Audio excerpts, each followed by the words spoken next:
আলাইকুম, কেমন আছো তোমরা সবাই? নতুন একটি ব্লগে তোমাদের সবাইকে স্বাগত জানাই। আশা করছি তোমরা সবাই অনেক ভালো আছো। আলহামদুলিল্লাহ আমরাও অনেক ভালো আছি। অনেকদিন পরে নিয়ে চলে এলাম আরেকটা নতুন ব্লগ। ছাদের উপরে সব ধরনের গাছ লাগানো থাকলে মনটাও ভালো হয়, আর যদি এরকম ফল ধরে থাকে তাহলে তো আর কোনো কথাই হবে না, কতটা ভালো লাগে দেখতে।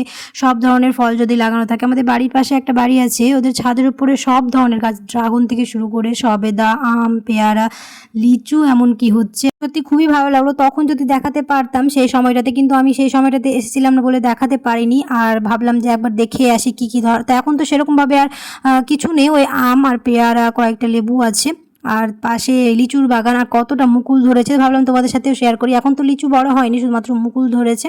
আর কি অপূর্ব সুন্দর লাগছে দেখতে। ছাদের উপরে উঠে মনটা এক নিমিষেই ভালো হয়ে গেল। চারদিকে এরকম সবুজ গাছপালা, আবার ছাদে সব ধরনের ফলের গাছ লাগানো আছে, অপূর্ব সুন্দর লাগলো। আমরাও চেষ্টা করছি ছাদের উপরে কিছু গাছ লাগাতে, তার জন্য আমার মা ইন্সপিরেশন হয়ে ছাদে কয়েকটা গাছ লাগিয়েছে। কিছুদিন আগে একটা গাছ লাগিয়েছিল, ওখানে আমও ধরেছে 4-5টার মতো, অনেকগুলোই ধরেছিল কিন্তু ঝরে পড়ে গেছে, আর 4টে মাত্র বেঁচে আছে।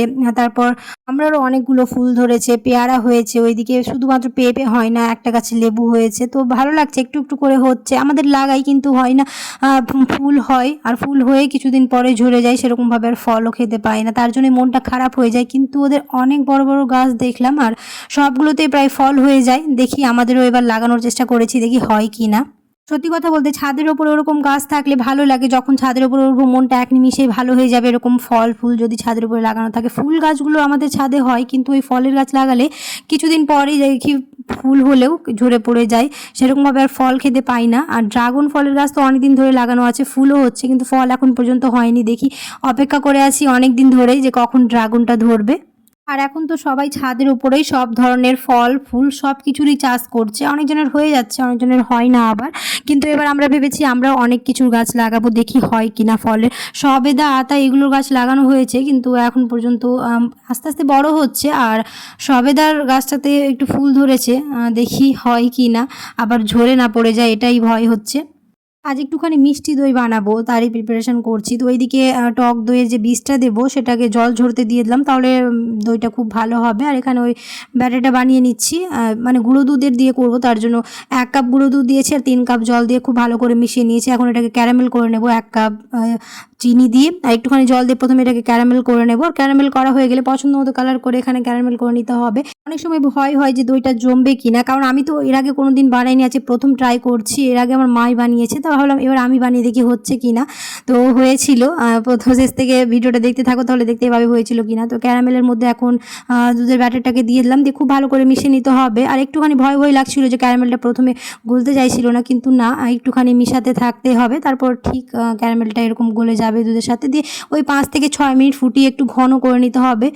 আসলে আমি তো কোনোদিন বানাইনি, তার জন্য সাহস হয়ে উঠছিল না, কিন্তু সাহস করে বললাম যে এবার বানিয়ে দেখি আর জমছে কিনা। আর সকাল পর্যন্ত অপেক্ষা করতে হবে, আর অনেকটাই টেনশনে ছিলাম যে জমবে কিনা।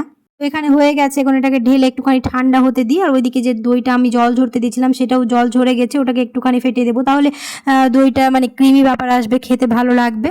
তবে আমি এখানে একটা ভুল করে দিয়েছিলাম, এটা বেশি নাড়াতে হবে না, আমি একটু বেশি নাড়াচাড়া করে দিয়েছিলাম। আর এটা একটু চামচ দিয়ে করে দিলাম যাতে উপরে কোনো লেয়ার না পড়ে যায়। আর এটাকে এবার ঠান্ডা হতে দিয়ে দেবো। তো আমার একটা ভুলের জন্যই ভালো করে দইটা জমেছিল না। আর দই না জমলে একটাই করণীয়, ওই 4 থেকে 5 ঘন্টা যদি রোদে রেখে দেওয়া হয় তাহলে দইটা আস্তে আস্তে জমে যায়। তো আমার সাথে ওরকম হয়েছিল, দইটা খুব ভালোভাবে জমেছিল না, তখন আমি ওটাকে রোদে প্রায় 4 থেকে 5 ঘন্টার জন্য রেখেছিলাম। আর তারপরে শেষ পর্যন্ত রেজাল্টটা তোমাদের দেখিয়ে দিচ্ছি। এখানে আরেকটা ভুল করেছিলাম, আমি ওই দুধটাকে একটু বেশি ঠান্ডা করে দিয়েছিলাম। কুসুম গরম রাখতে হতো, কিন্তু ওই যে আমি বেশি ঠান্ডা করে দেওয়ার জন্য আরও জমেছিল না। এই দুটো কারণের জন্য দই জমেনি।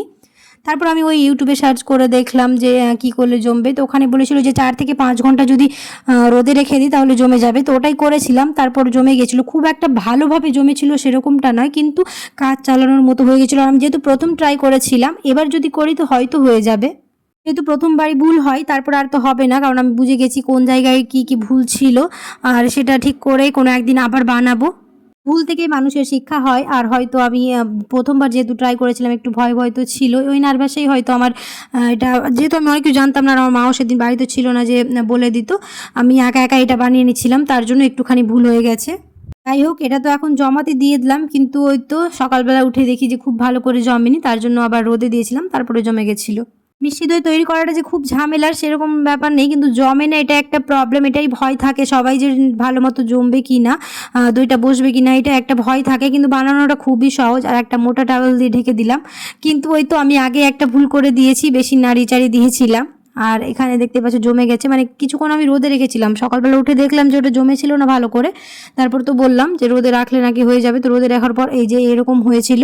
যাই হোক, আমার ভিডিওটা আজকে এখানেই শেষ করে দিচ্ছি। আশা করছি তোমাদের ভালো লেগেছে। যদি ভালো লেগে থাকে তাহলে অবশ্যই একটা লাইক করে দিও আর কমেন্টে জানাতে ভুলো না। যারা এখন আমার চ্যানেলটিকে সাবস্ক্রাইব করো অবশ্যই সাবস্ক্রাইব করে দিও, পাশে থাকা বেল আইকনটাকে প্রেস করতে ভুলো না। যারা করে রেখেছো তাদেরকে অসংখ্য ধন্যবাদ। দেখা হবে পরে এক নতুন ব্লগে। আল্লাহ হাফেজ।